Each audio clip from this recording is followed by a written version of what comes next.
I had so much pain. I felt so inadequate, such a loser. It's important to know that, though. Yeah. Otherwise, know thyself. You need to know yourself. Otherwise, you get caught and then you're a victim. So simple. I mean, everybody could do it at any time. It's free. And that's why most people fail, even though they pretend to not fail, but they actually are failing. It's compared to their standards, which are impossibly high, but they can never reach it. I've heard this many times from our clients who said, yeah, I still feel bad, but my lows now are better than my highs back then. Where before, yes, exactly. And I want to explain to people what that means, really. How you developed the approach, why you even developed it. Okay.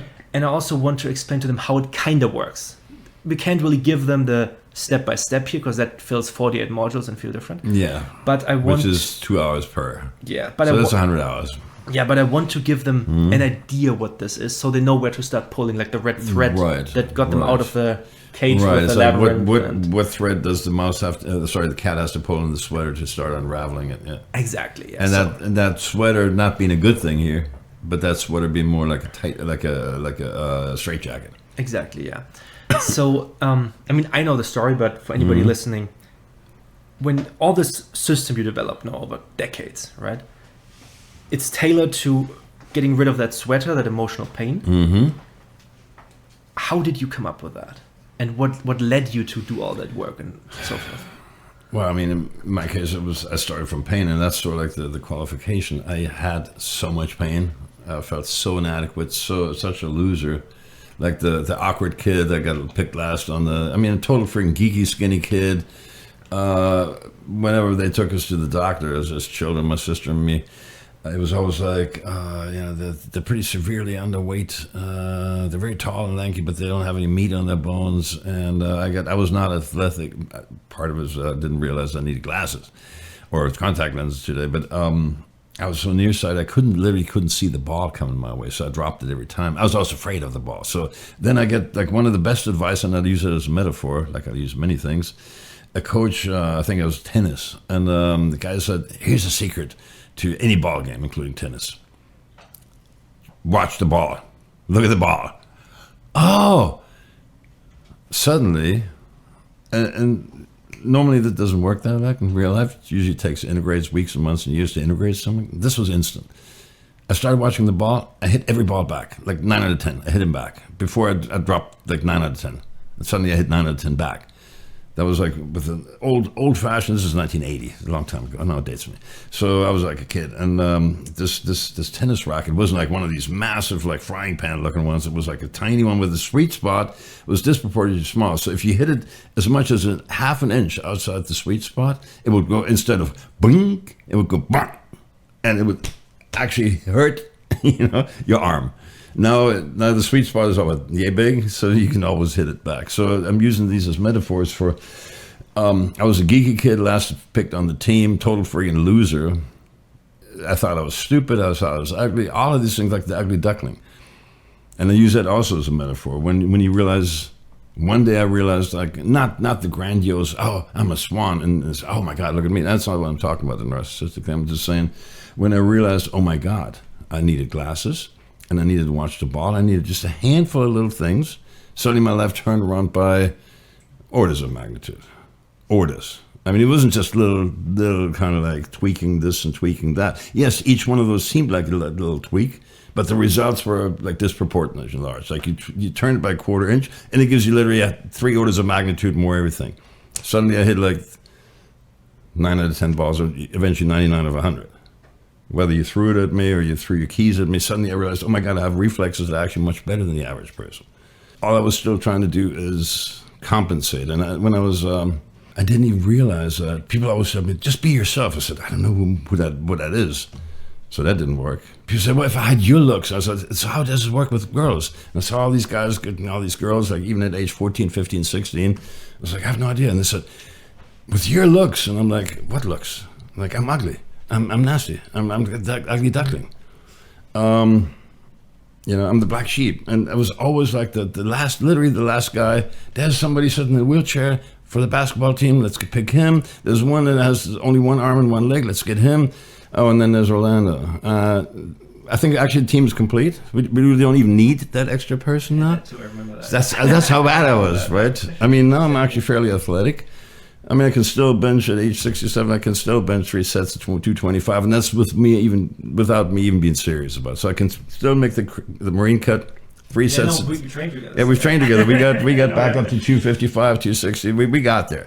Yeah. And I mean, I could probably still, even at that age, get back to 3 sets of 10 of 315. Yeah. Not to brag again, but I'm a skinny friggin' kid. I was, awkward. I was like 6'2", 6'3" actually at age 13. Nobody else was.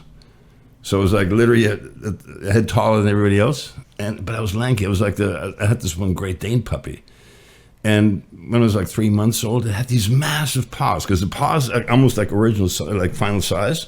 Yeah. But the rest of the dog isn't. So you have these massive paws on this tiny dog, and the legs, the leverage was so heavy. The dog was trying to scratch itself behind the ear, but didn't have the strength to actually lift that paw. The paw was so big and heavy, it couldn't do it. The paw was already this size. It was almost like the size of a Great Dane. It was a 115-pound girl. It was a small Great Dane. I mean, they reached 200 and more. But it couldn't scratch itself because it literally couldn't lift. So it had to fill these shoes. Then I had this little booklet at age 16. It was a little, half-letter size kind of booklet and it was like a ledger. And on one side, I call it problems and solutions. And I call it every problem I had, and then any kind of solution I could come up with at age 16 or what I heard from therapists or whatever. And at the beginning, it was like 3 pages of problems, and I mean 1 half sentence of solutions, right? And with age and with doing the work, doing various primitive precursor versions of what I'm doing now, like I'd say about 1/10, like 4 orders of magnitude less than that, like 1/10,000, like 0.01% of what I do now. Mm-hmm.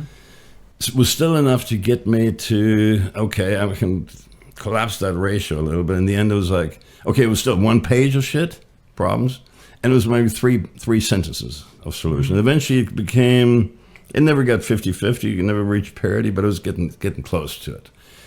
So that was sort of like where I was at the time, and I said, God, man, if I could ever. And then ADD kicked in at about age 15. Not ADHD, ADD.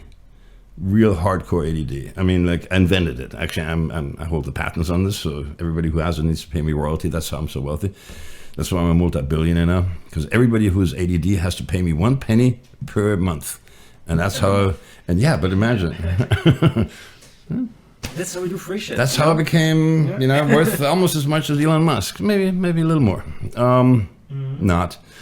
But, no, so all these things conspired, and then I was trying to numb myself or trying to calm myself for this kind of panic mode. That the ADD is a form of panic, because it's, I could be this, I could be that, blah, blah, blah. Shiny object, look, squirrel. And it's a constant feeling of heightened awareness, heightened anxiety. You constantly, like the rabbit with the ears, oh, where's the predator, where's the back wolf, where's the fox? Or like a jungle warrior, which is what I did later. Like constantly, you literally hear the grass grow. Mm-hmm. Not quite the caterpillar 30 feet away. I couldn't quite hear that. But the levels of awareness, orders of magnitude, like you hear anything that's out of place. Your perception becomes like, it becomes like from 3rd dimension to the 4th dimension. The panic thing, I hear that so many times that people have panic attacks. Hyper-alertness all the time. So many girls we've met who've been like, I can't come up because I have a panic attack. Yeah, I've had that a lot with girls. And more and more, by the way. It's getting, I think the last 5 years it's gotten way worse again. In my experience. Lot, I would say, double, triple in just the last 5 years. It's totally anecdotal, but I looked at a few, maybe even a few dozen girls over the years, and then the last few months and years. And ever since COVID, that I think there may be some kind of correlation. Ever since COVID, that panic, social anxiety, all went through the roof. And also the APA, I call it the American Psychotics Association or Psychopathic Association. The American Psychological Association. It used to be depression, used to lead the field of social disorders or psychological disorders, psychopathological patterns. And officially now it's been replaced by the AP, I don't know, 6, 7, 8 years ago, whatever.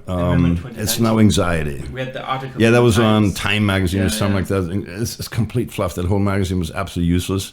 But I wanted to see what people talk about, how they look at it, how the mundane world kind of looks at this. Not the ones, I'm trained as a psychologist, even though I'm not a psychologist. I'm not practicing. I don't have a PhD. But I finished all the semesters and got all the credits. So, grad school. So I know a little bit about it, and it's probably about as much as I ever want to know about it, because wherever psychology, the problem with psychology, it's an incredibly useful tool and very effective and very good at diagnosing dysfunction or psychological problems or even mental illness. It is utterly and totally useless for any kind of form of therapy. The only exception possibly being what's known as cognitive behavioral therapy, or the cognitive approaches, which are mostly from the 50s. Any student of Zen Buddhism would say, that's Zen Buddhism. That's all it is. Being aware, being conscious of your thoughts. Or Jung, well, you're making the unconscious conscious. Individuation. So I didn't know any of that at the time. I didn't even know any of that when I studied it. What I knew is I had problems and I needed to solve them. And I also had impossible standards. And there's this thing called the pathological inner critic. That's that little inner voice, that incessant little voice that gives you 69,000. Some people say 40,000, some people say 100,000, whatever the hell it is, that's content. And it probably varies from person to person. But there's a constant, like one of the exercises I make people do in the self-esteem kind of workshops, right before they even come to me, I have them fill out a survey questionnaire where I say, watch yourself for about a week. Keep a tiny little notebook, like tiny little, pocketbook, like you buy at CVS or whatever, and write whenever you hear that little inner Hitler, that inner Stalin, that inner Caligula yelling, look what you done, look how you parked, you moron, you always do this, you fuck up everything, you always mess up this and that and the other thing, you always, these absolute. Always, never, typical things they teach you in therapy not to do, nonviolent communication, whatever. Always and never, these completely like hyperbolic absolute. And those are very dangerous. Whenever somebody uses that, you already know they're kind of setting you up. And then probably not good faith actors. They're probably borderline narcissists, psychopaths, sociopath, any kind of social disorder complex. Whenever somebody uses that, some people that use it aren't that way, but more often than not they are. So whenever you have this kind of, like inner talk that tells you always mess things up. So the pathological inner critic, that's a term, I believe it's from the 50s, but it could be later, from a psychologist by the name of Eugene Sagan. He called it the pathological inner critic, PSC. Now understand, not all inner critics' voices. It could be somebody who tells you, look, you had 3 beers, you don't need a 4th one. Now that's what my pathology, after 40 years of work, that's what my pathological inner critic is no longer pathological. It's actually my best buddy. It's like friends don't let friends drive drunk or do stupid things or make an ass of themselves or whatever. That's where you want that voice. That voice has its place. It's like the small, still voice. It should be that small, still voice that keeps you on the straight and narrow.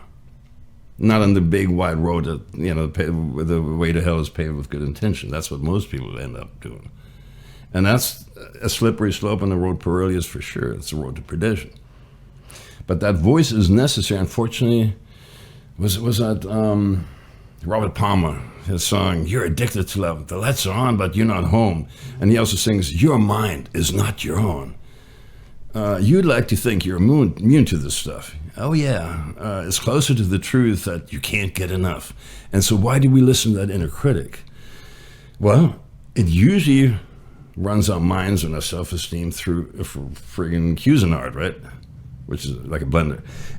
But once in a while, it tends to compare yourself with others. It constantly tells you what you're doing wrong. It magnifies failure and minimizes successes and so forth. It's not your friend, and it's not your own. Some people say, well, it's an actual external thing. Well, that's getting very metaphysical, so I'm not going to go there. Is it an actual, it sometimes feels like almost like a demonic little voice, like paranoid schizophrenic have that little voice, kill your mother, kill your father, that kind of shit. Well, if that's what your voices tell you, then you might want to seek psychological help. But any other way, you can actually deal with that psychological inner critic. But as long as you don't even become aware of it, this is why we run them through the survey for a week. And what the psychologists have said, Eugene Sagan and so forth, they have said it comes from the forbidding gestures of your parents, especially when they don't differentiate between you and your behavior, which Buddhism does. Buddhism condemns the deed, but not the doer. Christianity condemns the doer to eternal hellfire. So the thing is, if you, let's say, you're a 3-year-old toddler and there's like a busy street and you just run across the street without looking, right? As children do. And then how do parents respond? Some parents will say, well, that was a very dangerous thing you did there. You're a smart kid. You should know better. You shouldn't do this again. Please don't do it again. Other parents say, you're stupid. You're a bad kid. Suddenly you don't distinguish between the deed and the doer. And that's when the trouble starts. And then you start internalizing that and you form primary and secondary sentences, which then become the foundation, core beliefs for all the other stuff you build on top of it. Mm-hmm. And feel different, we go through the layers. We say, look, listen to your inner dialogue, listen to, or monologue, or whatever, that inner Hitler that chastises you for everything you do, never lauds you, always compares you. And yes, how does it get us addicted? Well, some psychologists say it's very much like, in the 50s, there was a psychologist by the name of B.F. Skinner, behaviorism. It was conditioned or operant conditioning, or like positive reinforcement is Pavlov's dog.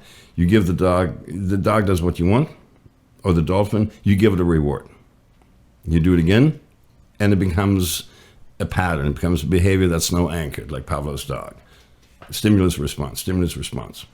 Negative reinforcement, by the way, is not punishment. Negative reinforcement is you withhold the punishment temporarily as a reward. That's negative reinforcement. Then there's punishment and there's extinction. It's a quadrant. Sorry, that's way too much pseudoscientific babble here. So one thing I want to bring in there, when it's about all that, the inner critic, the way we talk to ourselves. Well, it keeps you addicted. I remember many people I talked to in the beginning when they just start trying to figure out, okay, I somehow don't feel quite good. What can I change about that? That's your first clue to bad thoughts, by the way. Yeah, but but usually there's just two things I always run into when I talk to someone who hasn't really looked at that yet, hasn't really figured out what to do. And it's really, they're not aware of their thoughts at all. Yeah, that's what we do. We make the unconscious conscious, like we're in Chuck Jung. Yeah, and then they may be aware that some things they like, others they don't like, but they have no clue what's really going on. They don't see the whole mechanics behind it. No, and it's important to know that, though. Otherwise, know thyself. You need to know yourself. Otherwise, you get caught and then you're a victim, and it can throw you around like a dog or a stuffed animal. And I remember when you did the Feel Different thing for the first time, and you gave me this thing. I was a bit younger back then. It was 7 years ago when you developed this whole thing. Yeah, it's 2018. Yeah. There was always this one key sentence you brought in that was, you have your emotions, but they're informed by your thoughts. Right. Meaning, however you feel always has a source code of thoughts underneath it. Yeah, it's like the constant when you see, like, you watch the stupid news channels, there's always like the stock prices, and it gives you the code and the symbol and the current, and it goes through. It's constantly running, hundreds of thousands of iterations. That's your thoughts. And then, whenever you feel kind of bad, you usually feel bad about yourself. When you have like a depressed thought or something like that, typically, if you could sort of see the source code, you can make it visual, or you can make it conscious. But typically, you don't know why you're suddenly feeling bad. You feel bad. You feel like, I'm a loser. I was useless. Whatever. What I want to do is sharpen your awareness for that. There's actually a source code running underneath. It's like endless lines of code, like in the Matrix, like green shit.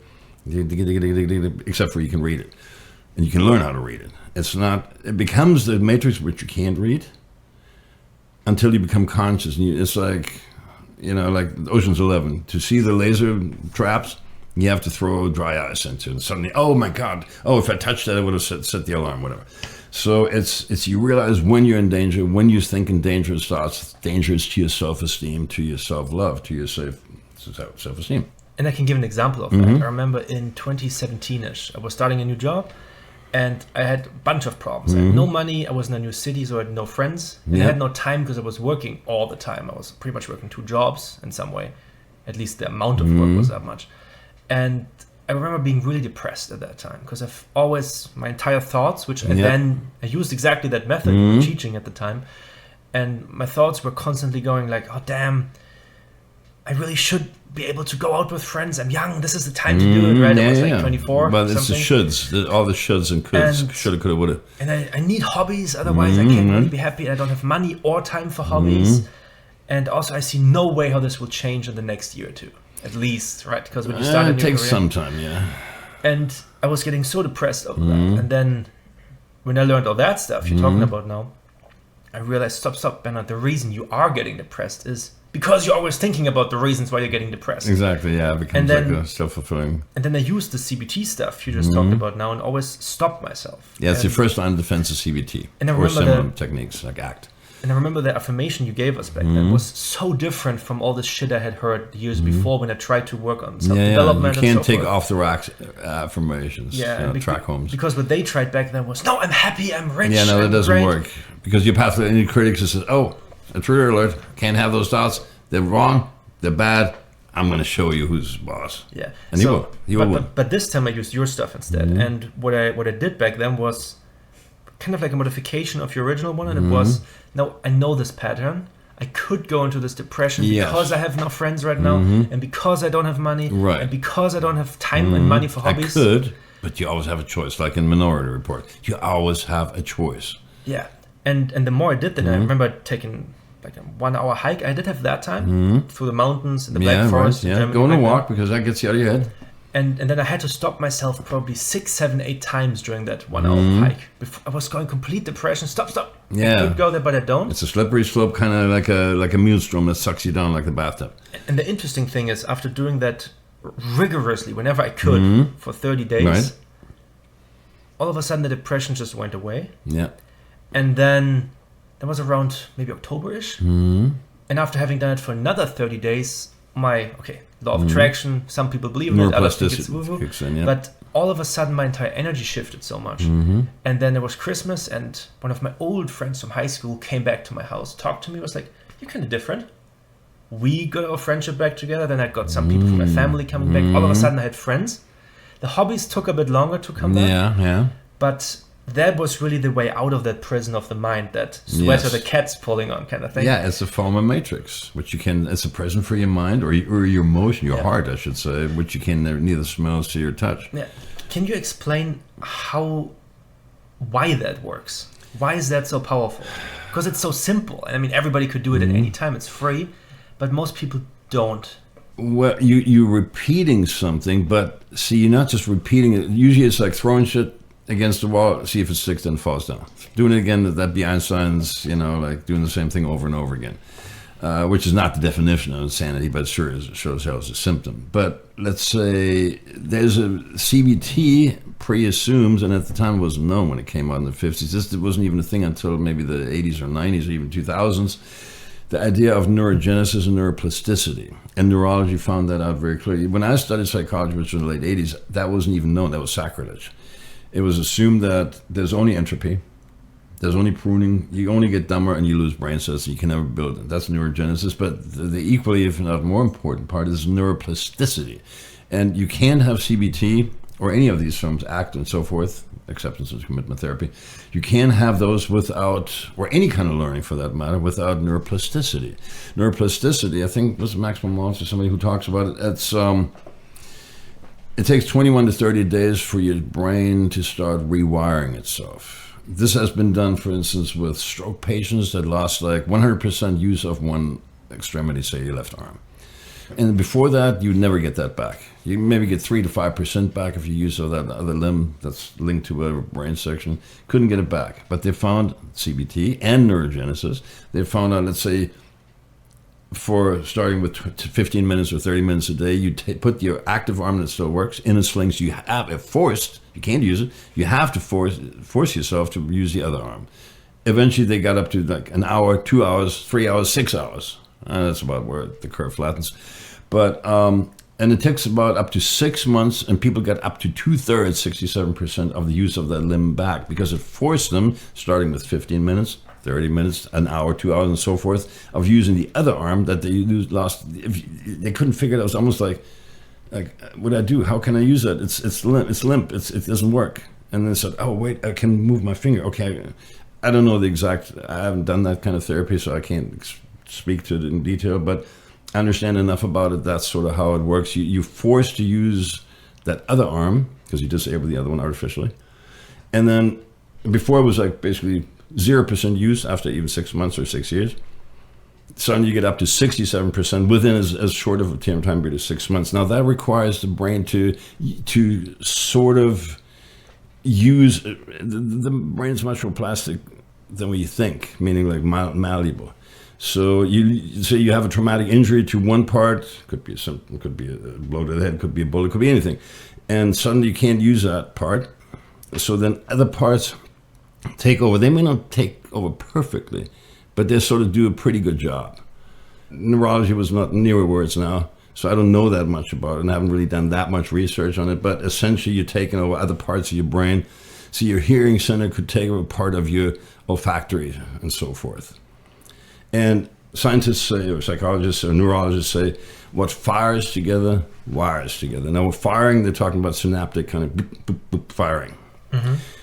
Okay, the analogy I use, something I saw in the 80s in Colombia, the first time it was just thick jungle. It took like an hour to cut like 30 feet into it with two guys with a machete, or machetes. And then suddenly animals, they cut that path, they cut that swath through that path against raw jungle. And then the path was there. If nobody used it, it would have been grown back in a matter of weeks or months. But then animals started to use it, and then people started to use it, and there was more and more traffic, and it became, eventually, that cleared it to where they could put a mile-long runway right into the jungle. It was paved, C-130 could land there, like in my case, a C-123 Fairchild could land there.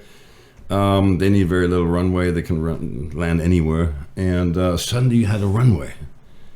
And so the analogy being, if you think certain thoughts habitually, for better or worse, whether good or bad thoughts, it's almost irrelevant, it's content.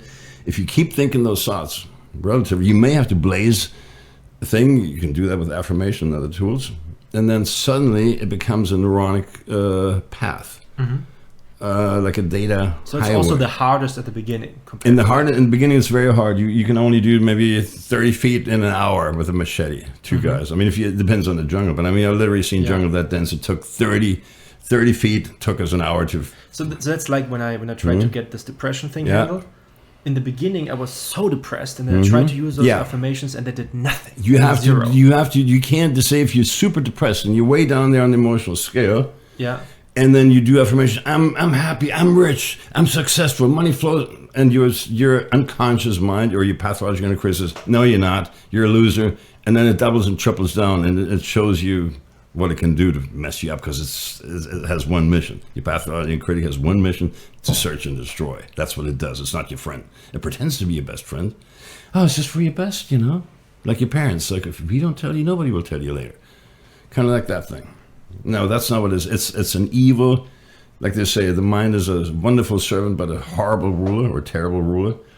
So your pathological critic, that voice, I mean, we're talking 60,000 thoughts a day. If you think that's a lot of thoughts, maybe 100,000 thoughts a day. And most of them are negative. Most of them are the same thoughts we thought yesterday. But we don't need to stop all of them, right? This is just... No, you can't. It's not so much you can't really stop them. There'll always be thoughts. I mean, in Zen Buddhism, you have like maybe prayer beads and you count them. Okay, here's a thought, here's a thought. In the beginning, you might have like in a 10-minute period, you've done this, and you might have like 30 thoughts or 100 thoughts. And then if you keep just doing that and watching those, here's a thought, here's a thought, here's a thought.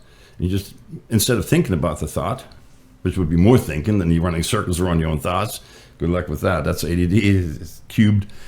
You just count the prayer beads. And then suddenly you do this for a week, not much will happen. And then suddenly after a week you realize, oh wow, it wasn't 110 thoughts in 10 minutes. Oh, it was maybe only 90 thoughts. Oh wow, now it's down to 50 thoughts. And suddenly you realize if you do this for a month, the neuroplasticity will kind of rewire you. What fires together, wires together. You keep thinking the same thoughts, you keep doing the same thing. Repetition is the key to success, even Robin said it. Eventually it will start rewiring itself, neuroplasticity. So in a way it's the opposite of what we hear everywhere out there in marketing when they say instant results, instant panacea. Well, they call instant results are called instant. You know why? Because they only last an instant. That's why. It's easy come, easy go. So this is different. So it's Yeah, on one they're hand fundamentally different. So on one hand we're talking about two entirely different things here. Okay, so it's on one hand it's not the I'm rich, I'm powerful, everything's great. Doesn't work because you're that pathological and a critic. It's like, let's say you have a nasty frenemy that really does. I just want you to be happy and successful. Borderline people are like that. I just want you to be, whatever. No, they don't. They want you to be miserable because they're miserable. They want miserable as company. But they pretend to be that friend. They tell you nasty shit about you, how useless you are. Maybe your parents told you that, your dad, your teacher, whoever might have told you, you're a sinner, or you'll never amount to anything, or you're a total loser, and you internalize that. And from where it comes from is almost irrelevant, but it comes from somewhere. And so over the years, we become really negative and really self-destructive and a worse own enemy. And that voice, the pathological inner critic, is like this evil, demonic kind of. It almost seems like it's coming from somewhere else. It's almost like the little devil on your shoulder or the little angel on the other shoulder that's whispering in your ears, kind of like that. I don't know where those ideas come from, but, could be a good metaphor. But the thing constantly, it sets impossible standards. That's the other thing it does. You have to be, if you're not 100% straight A+, summa cum laude, in everything you touch, you're really nothing. You're worse than shit. You're nothing. That's what it does. It's like all or nothing kind of thing. Mm-hmm. It does a lot of what we call cognitive distortions, which may be, let's say, cognitive distortion would be when you assume because you see something happening in one situation, you're assuming that it's true for all situations. That's a total fallacy. Like this one woman cheated on me, so every woman will forever cheat on me ever. And there's nothing I can do about it. And we'll tell you this, what's the use? Just why don't you give up? That girl over there, you're really just not the type that girls respond to. Might as well, you could go over there and, and get, be shut down or, be rejected. But, I tell you what, don't even go there. Why would you do this to yourself? So, see, I'm your friend. I'm trying to help you. So it's really insidious. Insidious is probably the best word to describe the pathological inner critic. It's sinister, but it's insidious. Insidious meaning it's also it's so part of the operating system you don't recognize that it's the enemy within. Mm-hmm. And it's truly the enemy within. If you have one enemy within, you don't need any enemies on the outside.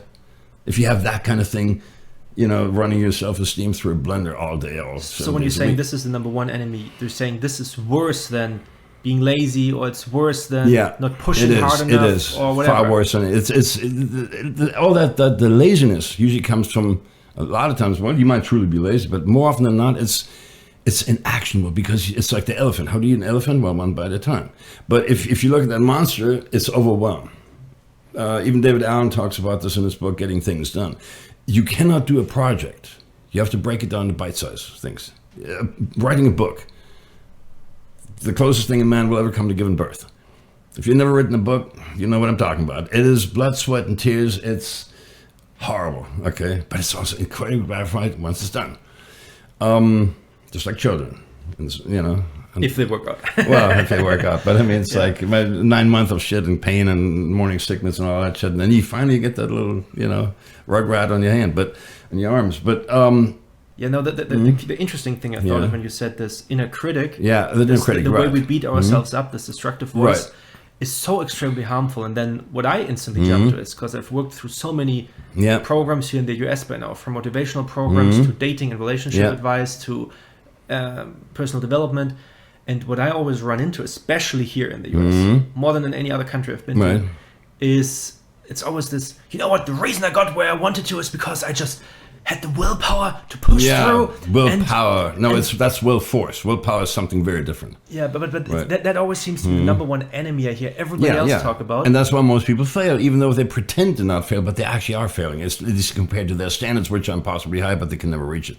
Okay. You're falling short of a mark by definition. You're setting yourself up for failure. Yeah, and then I also remember, now less than earlier, because I know so much of that philosophy, but back then, that always got me. That was like, fuck, the reason why it'll get the best of us. And then I always thought, okay, the reason why I'm such a failure is because I don't dedicate 4 Which is hours. a presupposition that you're a failure in the first place. The reason I'm such a failure implies, and that's already how we get to intermediate beliefs and the insidiousness of this, the reason I'm such a failure is presuming that you are a failure. Who says that you are? So that's by your own standards. But if the standards or your parents, whoever, teachers, mentors, Whatever professors set these impossible high standards, priests, you can never reach it. You can only asymptotically, meaning like approximate it, but you can never quite actually reach it. You have to go infinitely willpower, will force, to get there. You have to expend infinite amounts of energy to get there. Okay, so in many ways, it can't be done. In many ways, when someone who's listening now is stuck somewhere, one of your messages would be, don't focus on the will force aspect, pushing through. Rather focus on that internal critic. Yes. Get that under control. Well, you have to make it conscious first. Okay. You have to understand this is one of making the unconscious conscious, like the iceberg. The iceberg, 11, like 1/9. 8/9 is underwater. You see in those pictures on National Geographic. You see this much, it's already the size of a cruiser ship. But then it's like 8 times bigger underneath the water, right? 8 out of 9 parts, or 11% to 89% is underwater. With emotional stuff, it's more like 1 in 1,000, 1 in 10,000, maybe 1 in 100,000. It's much more extreme. You see this much iceberg, and this much is underwater. So it's that. It's what sank the Titanic. It wasn't the part they saw. It's underneath. It wasn't the part above water. It was the part underneath the waterline, and it hit you underneath. And the symbolism being it's unconscious. Water, fears, unknown fears, the great blue yonder, the great. That's where our fears live, the murky waters. A lot of people have phobias of murky waters. You think, down. Just when you thought it was safe to swim, down, comes Jaws 2. So it's that stuff that the shadow, the anima for a man, the animus, the opposite sex part, and so forth, is the stuff that sinks your ship. In World War II, the British tried something against the Nazis with floating mines. Now, floating mines typically hover at about 50 feet depth, give or take. They're just set to that, and if something passes near them or over them, it'll blow you to kingdom come. The problem was eventually the Brits kind of forgot why they put them in those things, kind of drifting somewhere else. That they don't stay unless you anchor them. But the floating mines were actually moving. That's what made it so. In cities, unfortunately, it works both ways. So these floating mines is what you run into. You never know what it happens. You think, I've let go of this thing decades ago, until you run into a situation that brings it up. Suddenly, it's like as if you never dealt with it. This is where we differ. Our stuff, you'll still feel the emotion. You know that it's there, but it won't grab you and pull you under. That's the difference in principle.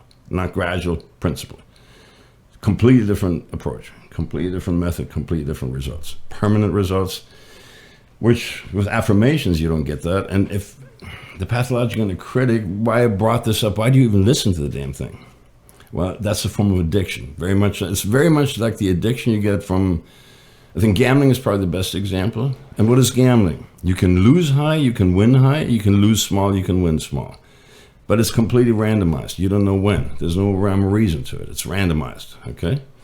So let's say, why do you see people that, 99, like the typical payout ratio, I know this from people that I work with, in a casino is 91% goes to the casino or more. So it means you have about a 9% chance of ever making anything. So the casino, the house always wins. It has to. And so the pathological inner critic always wins because let's say you compare yourself to other people.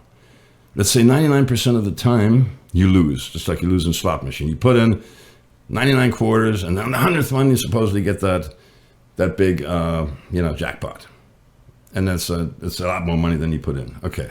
How often does it really happen? But it could be on the off chance that it could keep you putting another quarter. That's called variable ratio reinforcement schedule, which goes back to B.F. Skinner, behaviorism, operant conditioning. So that would be like positive reinforcement, negative reinforcement, but it's random. Okay, so if you train a dolphin or a puppy to perform a trick, or the dolphin flipper jumps and gets the little herring, right, or the sardine. Okay, flipper does it. You give him the reward. Okay, Pavlov's dog, right?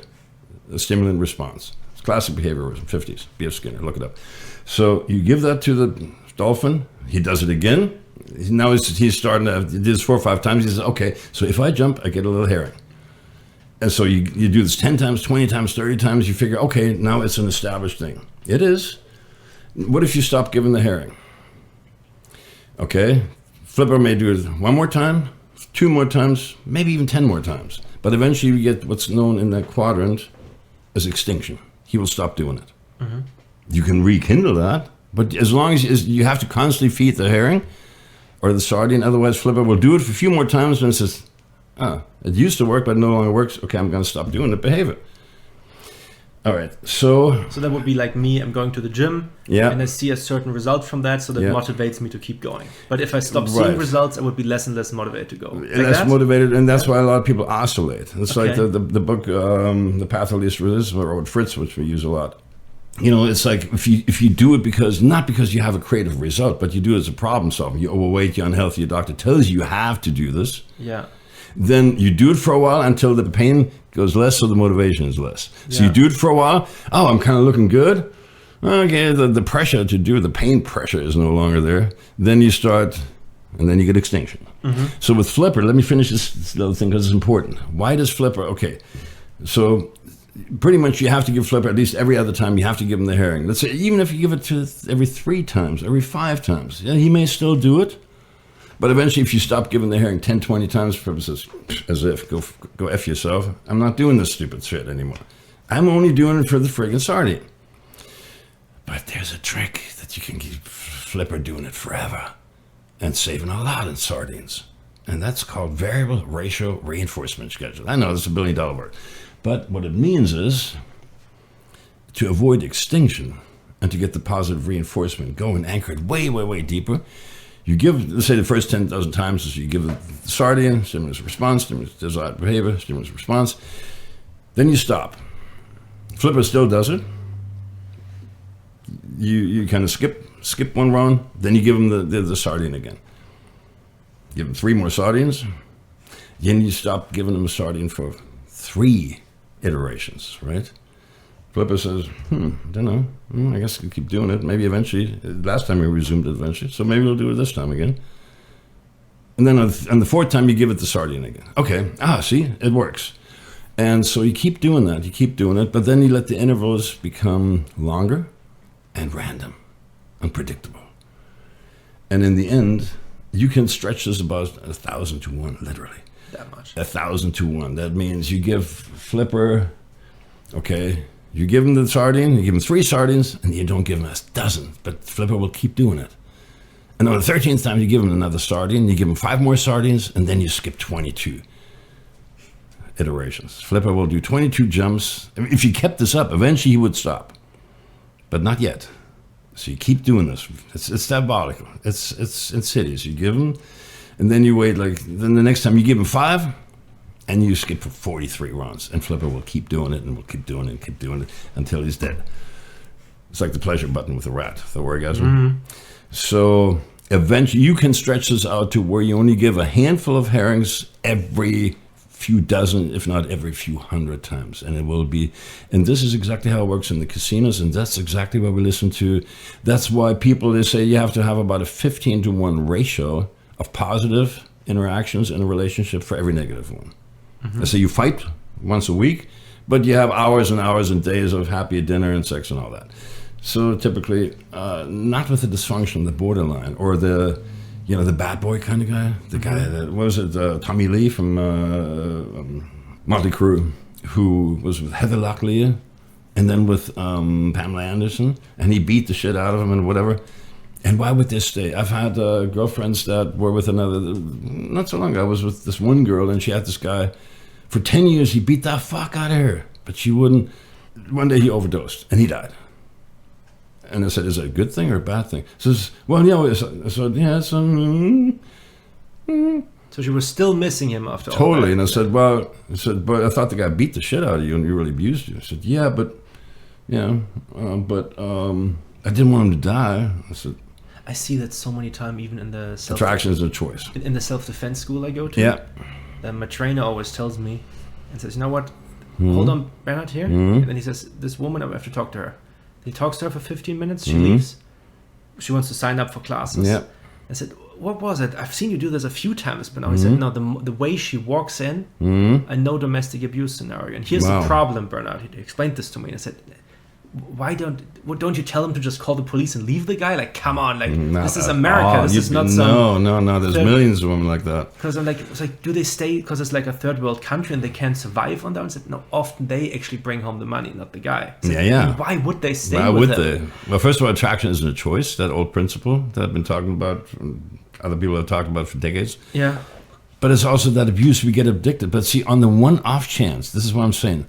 Let's say typically you have to have 15 good interactions for one bad for a normal non-dysfunctional relationship. But that inverts and worse in a dysfunctional relationship. Like abusive spouse, trauma. It's traumatic bonding. Why do you think traumatic bonding works? It's the same thing that the pathological and the critic does. So it's like in Vegas. I mean, I've seen people that literally put in 999 quarters for one win. And that jackpot may still be a lot less than what they just put in over the last 3 hours or whatever. It's just a mechanical thing, going through the motion. Next time, insanity, doing the same thing, expecting different results.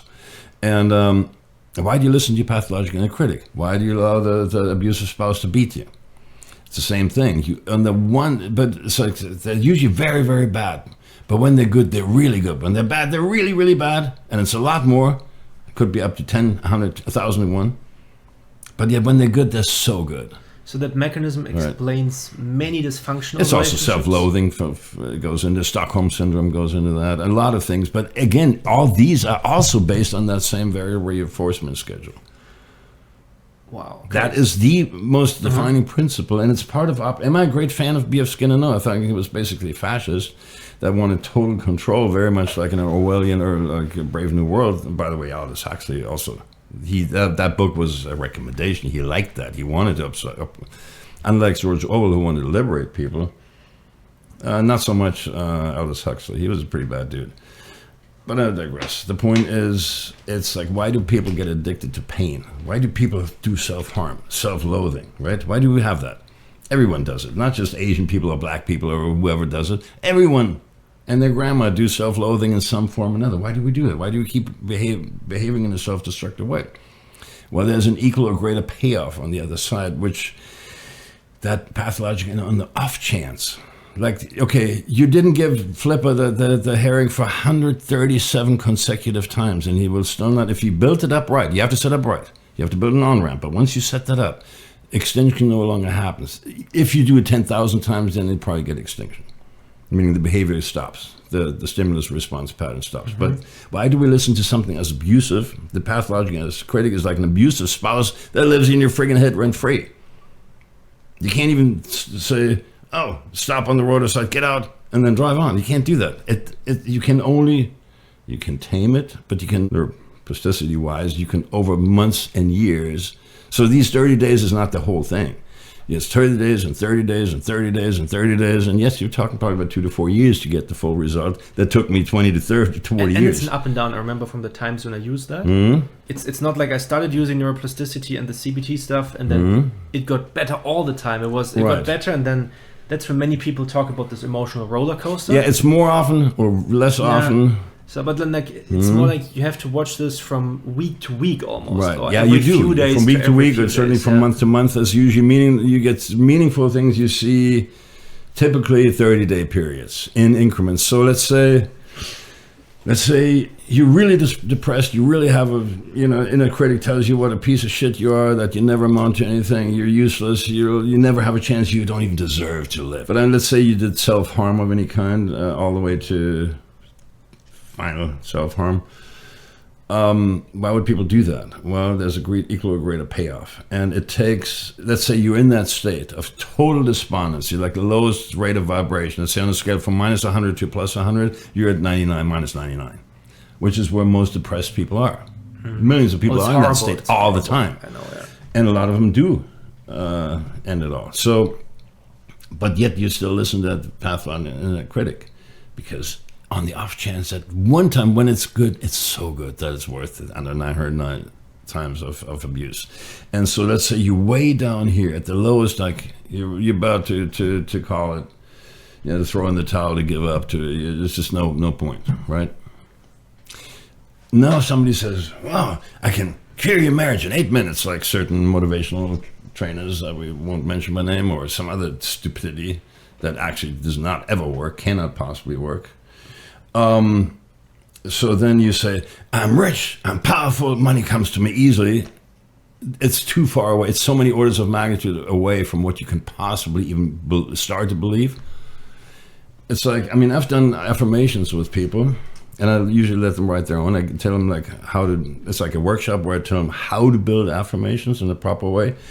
if you then say, I'm rich, I'm powerful, and the pathological inner critic, that's almost provoking the pathological inner critic. The pathological says, okay, you just said the word. Let me get you. Let me beat you right back down. Like an abusive father might do, or abusive someone might do. Priest, teacher, you name it, drill sergeant. Mm-hmm. So why would you, I put myself through 90 days of training. I'm not a Marine, but I know what those 90 days feel like. Let's just leave it at that. Why would we even put up with that shit? Because we wanted to be real men. And we had such low self-esteem, most of us. We wanted to prove to ourselves and the world that we could still do it. And make it through those 90 days and live to tell the tale. So the pathological inner critic kind of does that too. It challenges you, but it makes it impossible. It sets the bar so high that you maybe get near it, but never quite reach it. Mm-hmm. It was like close, but no cigar. So it always feels like failure. It always feels like, and it reinforces failure. And so let's say, if you then do these ridiculous, obviously untrue affirmations, like I'm rich, I'm powerful, I'm happy all the time, money flows to me like the secret garbage. All that shit doesn't work, because then the pathological inner critic says, oh, really? Let me show you. I'll triple down on all the abuse I did to you now. I will really put you down. I'll beat you down even more. I'll beat you down into the ground now. From -100 to -1,000, I'll beat you down. It'll do that. It's that sick. It's a sick psychopathic puppy. Yet, is it part of you? Some say it is. Some say it's an external voice. I think a little bit of both. It's almost like a demon got a hold of you. But let's say this is a metaphor, and probably is. It has to do that. But once in a while, once in 1,000 times, or once in 100 times, you actually win. You actually find somebody who's even lower than you on the totem pole. And then you can push them down even farther, so that you now look a little better. You won. And that moment, those few seconds of glory, that little endorphin rush will keep you hitting the button again and again and again and again until you die. That's what the pathological inner critic does. That's what it'll do to you. And if you then give it the wrong affirmation, I mean, I've done things even on myself. I had to do affirmation in the beginning. I was at -95, 97, 98. I was touched. No woman will ever like me. I'm a loser. I'm ugly. I'm useless. I'm totally nothing. I'm less than nothing. I'm less than dirt. So I had affirmations that in that little book, Problems and Solutions. It's like, what if and this is kind of like a reframing thing. Maybe not even that different from, the work and so forth, 4 questions. What if I'm not 100% a loser all the time? And that's setting the bar real low, and you can probably win it.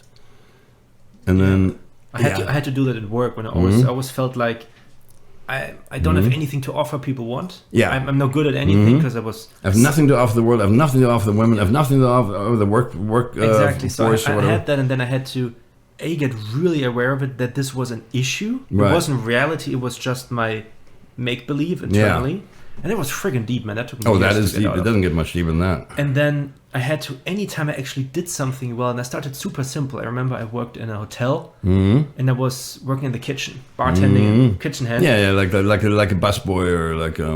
But I had paid attention to bar every hand. part of the hotel, and then we had a new cook coming up, and that guy, they somehow forgot to give him his room keys.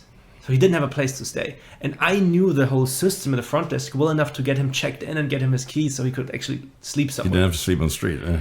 And I remember feeling like, I actually did that well. Yeah. And I had to use those And tiny that's already things. therein lies the kernel to the snowball. Yeah, positive. But I think it still took 2 years or so after that until I actually built up to something. Yeah.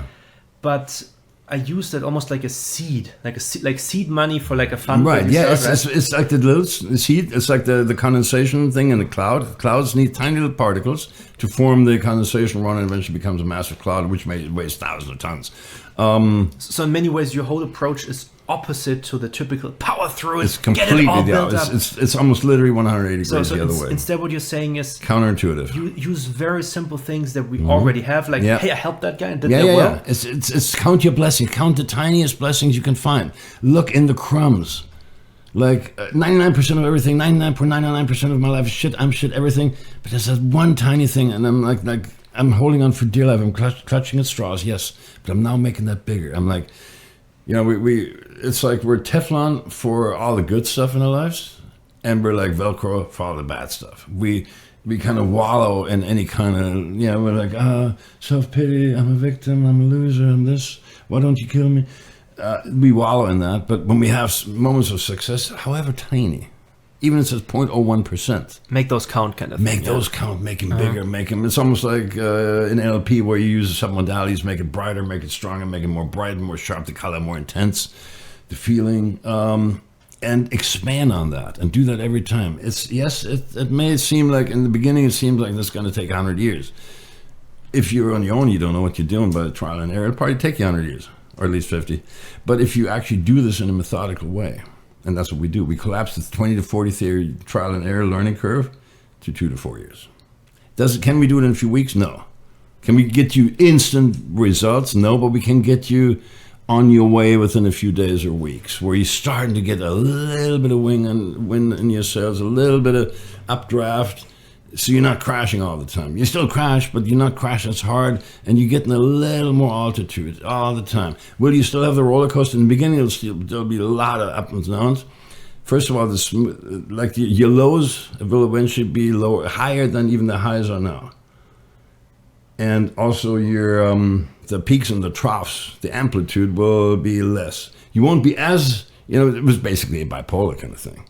Like, they used to call it manic depressive, and now it's called bipolar disorder. But what it is, you have these moments of great clarity and happiness, and as sure as night follows day, but are you see, like, I'm trying to hold that, and the more you try to hold on to it, rage against the fading of the light, dimming of the light, okay, I'm already on the way to the next valley, the next trough.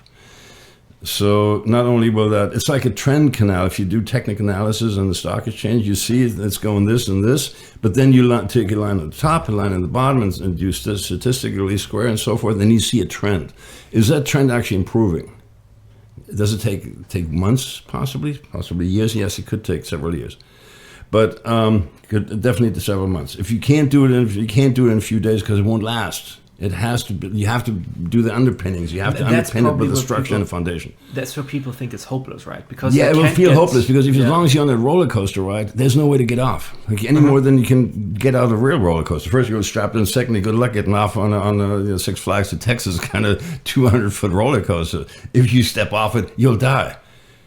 As a metaphor of real life, no, you probably have to, but the troughs become less, and there's a trend canal, it's called in technical analysis, that's slightly upward.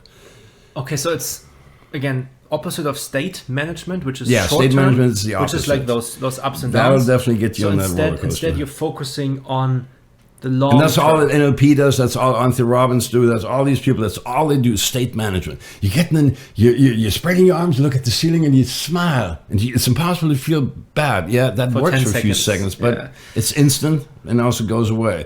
You go through a Tony Robbins or any motivational speaker, you'll be 10 feet tall when you walk out of it. Yes, you can. Yes, we can do this. Yes, the millionaire mind, cracking the millionaire code, like T.R. Vecker. And then on the second day, you're down to about 6 feet. And on the third day, you're down to 3 feet. And then you're even worse than you were before. Because then you think it worked for everybody else, but not for me. Because you're the loser, I'm the loser. So it's working for everybody else, you're assuming that it does. It works for no one. Especially when I see like all the people talking about their wins and how great their life is. That is so pathetic. That is such a lie. But it hurts. If I remember. Yeah, but you're comparing, and this is what the inner critic does. It compares you to all those other people that aren't losers. And that comparison alone is a recipe. It's a slippery slope for disaster. It's absolutely a road to perdition. Comparing yourself is one of the worst things you can do, because 9 out of 10 times you won't win. But on the off chance, or 9 out of 100 times. But then one time, it's like a dick measuring contest. Yes, once in a while, you're better than that other guy, which is setting the bar pretty low to begin with. Yeah. But 99% of the time, but on that off chance, on that one time, it's like dangling the carrot to the jackpot. When I win a chicken dinner, it's that one time that guy is really nice to the girl and doesn't beat the fuck out of her. It's that one time in 100, that one time in 1,000. Variable racial reinforcement schedule. It's the same thing. That thing may sound like some technical bullshit from behaviorism or psychology. No, this is what we're living. This is what that does. That's why we keep listening to. Why would anyone listen to something? Why would anyone stay with an abusive spouse? On that one off chance, even if it never happens. If it never, ever happens, well, then maybe you get extinction and you leave the guy. But it takes 10 years for that to happen. 10 and even there, fucking years. We've seen so many guys here who've had one woman who they were totally in love with, even though she wasn't treating them well. Right. And then 20 years later, they're still thinking of her. They can't let go. They never get let go. 20 years. I've seen it. I know probably a dozen guys like that. Or I've probably met 100 guys in my coaching practice over the last few decades. So let me try to summarize this again. Because if I'm in a really painful place right now, emotionally, where it feels hopeless, it sounds like the first thing I need to do is understand that this is just a pattern of my thoughts and the way my inner critic is talking to me. Yeah. Then secondly, I need to understand there is hope. This is hope. Not fixed. Change is possible. It is really possible, but it's not the quick fix. Yeah. Okay. And the third thing then is that, like you said, not a quick fix. I need to start working on that, and we have the tools for that. And keep at it. And then do the long game with that. Don't try to beat it overnight. Even the longest journey is putting one foot in front of the other, and even the longest journey of 1,000 miles begins with a single step, if you're walking on foot. So that's something. Does it take? No, actually, it's asymmetrical in the sense that this sounds a little woo-woo metaphysical, but God helps those who help themselves, right? I forget, was it Jefferson or somebody? So for every step you make toward the universe, God, whatever, providence, it will come 1,000 steps your way. It's very asymmetrical. It's if you look at it and say, well, for every step I have to, no, it's completely asymmetrical. It's eventually you get altitude. Eventually you get that wind in your sails. Eventually, after like being in the doldrums for months or weeks in the old days in sailing ships, they have certain areas they call the doldrums, and if you get stuck in there, there's no wind, and good luck paddling out of it. You can't. It's hundreds of miles. So, but then if you do that, you get altitude, and it's slow at first. I saw a guy, sometimes it has to get worse before it gets better. I saw a guy, early 80s, I saw a guy in the Alps. I was learning mountaineering. And I saw a guy with like a kite, it was a hang glider with 2 wings and rudders. It was like, it wasn't the triangle thing, the Rogallo type. It was like one with wings, but it doesn't matter. It would have worked with the Rogallo too. That guy was on a slope that he ran down at a slope maybe like this. He ran down as fast as he could with that friggin' 12-foot contraption or 14-foot or whatever the hell it is. He ran down as fast as he could. He ran maybe a few hundred feet, and then it dropped off, a sheer drop. And I was like, oh my God, better you than me. And the guy ran, and he got over the edge of that thing. This is already at 7,000 foot elevation, right? So he does that. And those are like 10,000, 12,000 foot mountains around there in Italy. So, in the Alps. So, and then he jumps off that. And I'm thinking, he's going to start soaring. No. He went down and down. And it's like, oh, I guess that didn't work. I guess he's just trying to reach the valley.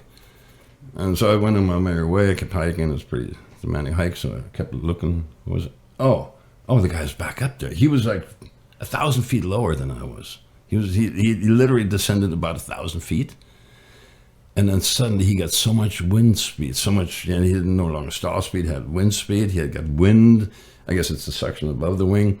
Suddenly he was starting to rotate in the thermals like a bird, like an eagle, rotating.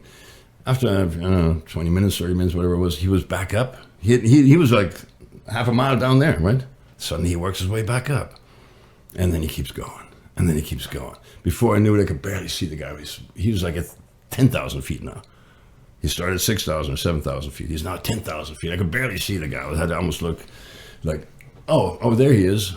And he's going around this like 10,000 foot mountain. And he's like circling. He's getting ever higher, ever higher. I don't know how far. Eventually I lost track of him.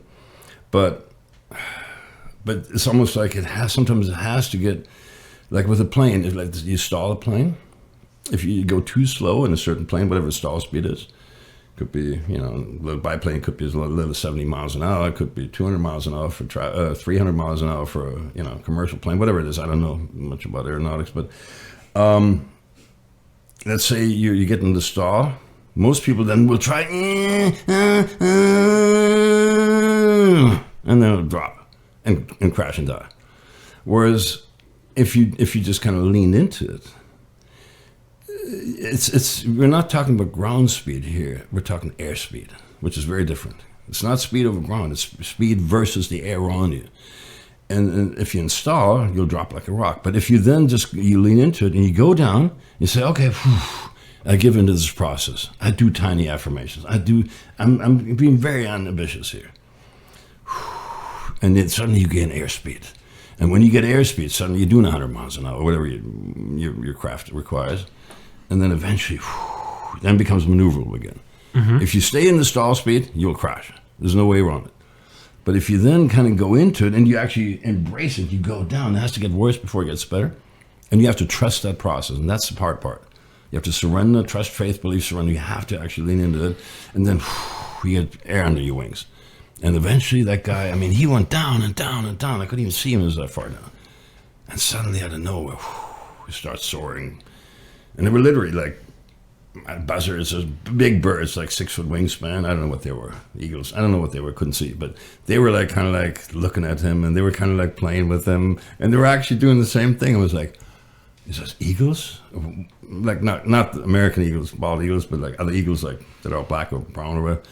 They were big ass birds. They were almost half the size of his freaking plane, which is probably 14 foot.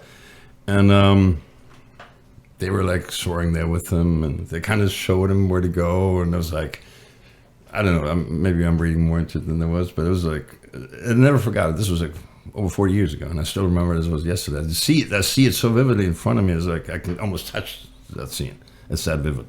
And I was like, that's a metaphor for life. And but you got to keep at it, and here's the other thing. This is like a Buddhist thing. So you fail. Let's say you go to the gym for 3 weeks or 3 months or whatever, and you stop going. So then you didn't go one time, right? Like it happened to me the other day. I was ready to go to the gym. I had my gym bag, so I tripped over my gym bag. So I fell on my face, my phone fell on the face, and it just speed dialed the pizza service. And next thing I knew, they delivered a pizza to my home. I got back on the couch. I got some beer. Then I stopped going to the gym. And the rest is flabby history. No, so people beat themselves, and this is your pathological and critic at work again. So you missed a gym. You missed it. Then your likelihood of missing it again is already notched up. Then the likelihood of missing it a third time, it gets even, and then it becomes like a downward spiral, right? Slippery slope. And then people don't go for the gym like for a month. And they say, oh my God, what's the point? And it's too late. I might as well give up. There's no point. And then they go to the gym for 3 months or 6 months or a year or 10 years.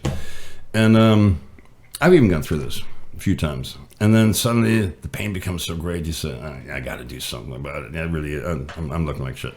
I'm going to hit the gym. And you start doing, the first time is really hard. And Robert Fritz, in this book, The Path of Least Resistance, describes it. You have to make it the path of least resistance. So I'm getting out of bed. I really want to turn over and sleep some more. But I'm getting out of bed while I tell myself why I shouldn't get out of bed and how much it sucks.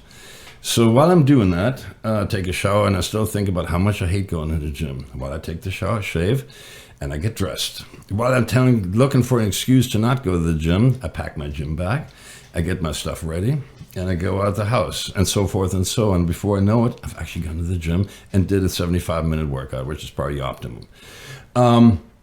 And then you do it again, and you do it again. Every time you do it, you get more points of confidence and self-trust, and then it's a slow process, but eventually you get that altitude, like that hang glider, And so this is all. And then most people then say, well, I didn't go once, twice, 3 times. Might as well never go again. I'll never be able to do it. And then the pathological, see, you're a loser. See, I told you wasn't going to be able to do that. I knew you weren't going to quit because you're losers. Winners never quit. Quitters never win. You're a loser, and that's why you're quitting. And, now let me double down and beat you up so that you can really never, ever, ever get it up to going back to the gym again. So be aware of these mechanisms. I'm not saying this gives you all. This is just an idea of how this works and how it's all. This is not even the box cover to the puzzle. This is the box cover to the puzzle from like 100 feet away. It's tiny, right? It's a speck. So I can't give you all that stuff. I mean, it took me decades to figure this out, and definitely years and years to implement it and turn it into programs and products and projects and so forth. And I had to test every one of these things. So now when I like the Buddhists have this concept of starting over, for instance. Like, okay, so you missed 2 or 3 times at the gym. You missed these appointments. You might as well never go again. Okay, I said, okay, but the past doesn't equal the future. So nothing says that I'm now less likely. That's the gambler's fallacy, that I'm now less likely to go. In practicality, that happens, but it only happens because you make it so. So the next time you say, no, tomorrow's a new day, it's a new start, forget the past. I know I sound like Kamala Harris. Unburdened by what has been, to be free to, whatever the fuck she said. It wasn't particularly clear, nor do I believe that she actually does any of that. But the point is, there is actually such a thing as to be unburdened of what has been. That is actually valid. I don't know where she got that from, but that is actually valid. To be unburdened what has been does not equal the future. So just because it happened, you failed 3, 4 times, even you failed 10 times in life, or even 100 times, does not mean it has to continue. You said, okay, cut bait, cut your losses. Don't pull your hand out of that monkey trap. If you don't know what the monkey trap is, look it up. It's an insidious mechanism, and then you become a slave to your failure. You become a slave to your shortcomings. The pathological and the critic will tell you why this is and why you're so messed up. Just like psychology will make you find out why you're so messed up. None of that helps. So you say, okay, that was the last one, yeah, happened, okay. So what? Tomorrow's a new day. Doesn't matter if I didn't go 3 days, cut that history off as if it didn't happen. And then say, look, but tomorrow, it doesn't matter. Yeah, but I already didn't go 3 times, that is so bad I can never go again. And that's a lot. You think that's totally irrational. It is totally irrational, but yet we do it. Why do we do it? I remember I tried to get back into fitness training and martial arts since I was 16. So when I was 16, I was kind of fit. I was rowing. I was doing Krav Maga. Right. So Rowing's great. Yeah. I was pretty fit, man. I was running up and down stairs. And before that, I was kind of not fit. Before that. So there was a real difference. Yeah. It wasn't just because I was younger. Yeah, I totally get it. And then I think between 16 and probably being 26, I tried to get back into any type of workout. And I went in there, like the typical motivational trainer does it. Go in there, train hard, go 3 times a week. And it completely failed. Yeah, that will fail because it's too much too fast. It's not sustainable. And then I beat myself up like crazy after that. And then because of that beating up, which as night follows day, it will beat you up and that becomes ever less likely for you to ever resume it. The only time that changed was when you took me under your wing and the training in the gym. And I remember like, come here, we'll do some stuff. And you showed me how to did that. And I think I was pushing how much? Maybe a bar and a 10 on each side? Yeah, no, a little more than that. I think it was the bar and a 25. It was nothing. Which is 95 pounds. Yeah. So you were doing it to 95 pounds, which is like whatever. So it was really embarrassing. I thought 40 kilos. But you just said stop the whole thing. Don't go into the whole embarrassment thing. Just relax. Yeah. And to me, there was always a metaphor for no matter how deep your pain is, no matter how much you think you have like to work up. Relax. Just there's no minimum starting point. Just stay at it. Doesn't matter how deep you are because the process will eventually hockey stick up. From the deepest dungeons of hell, you can work your way. Like Dante's Inferno, by the way. He ended up walking in the back of Satan all the way up to the light back again. And then you told me, slow down, Bernard. Don't even do 3, 4, 5 sets. Do 2, 3 sets of what you can do. And do what's doable. And then you'll be busy with that for the next 2 days. And I could feel my muscles. muscles. You'll be sore, but you also feel like there's a tiniest bit of muscle there. Wow, okay. Yeah, and then I think we did this on, and it was so non-pushy. Like my inner critic had nothing to latch on. Like it wasn't like those, motivate yourself now, I'm the greatest. Take action, chaka, do it now, do it now. Exactly, it had none of that. Yeah. And then I remember talking to myself, realizing, fuck, this is actually doable. I can actually stick with that. It's all about stuff that's doable. And tiny baby stuff. And then you always talk to me and said, Bernard, stop, don't push yourself. And then I think during COVID, there were times when I didn't go for 3 months. But I had trained myself by the neuroplasticity at that point to never go into the panic mode of, oh my God, I won't go now and I'll get fat again. I didn't have that. Exactly. And even now, I mean, there was times I was sick. Now I didn't go for a whole week. And I always lowered my expectations to I want to do 1 gym a week. Right. That is my goal. Doable. And that's what I'm doing right now because of the foot injury. Yeah. And if I'm going to Krav Maga and I skip the gym for that, I'm fine with that because I did one you did thing one a week. thing. And that's sort of like you keep that maintenance level thing. It's like exactly. And then when I have energy again, like one of my friends is there and we go together, all of a sudden I might go 2 or 3 times again. But the only thing I hold myself accountable to is the once a week. And that's doable. And I mean, I've been to a point where I only did twice a month. I hit the bench only twice a month, and I didn't do leg day and I didn't do pull days. I only did the bench twice a month, and even that was enough to get me, and now I'm doing it at least once a week. I'm doing the bench. I can't do the leg days right now because my doctor says I can't do it for a few more weeks. So I can't do legs, so my legs are getting more spendy than they even were to begin with. Oh my God, I'm losing whatever little leg muscles I had. Horrible. No, I know myself. I'll be squatting 225, and I'll be squatting 265, and I'll be squatting 285 again, and eventually I'll be back to 315 or more on everything. And so it's like a low, slow thing. It doesn't matter. Who says you have to do this on the clock? Who sits there and says, oh, it has to be done at a certain time? Do it now. I mean, that's like a drill sergeant. Yeah. Yeah, I mean, whenever it's like that works wonderful in the Marine Corps training. It does. It's really wonderful. For 90 days, you can probably sustain that. After that, not so much. You couldn't do Marine training for 3 years straight. You would die. And also, You'd literally die. And also, you couldn't do it if you also had stress at home. Yeah, a full-time job. Exactly.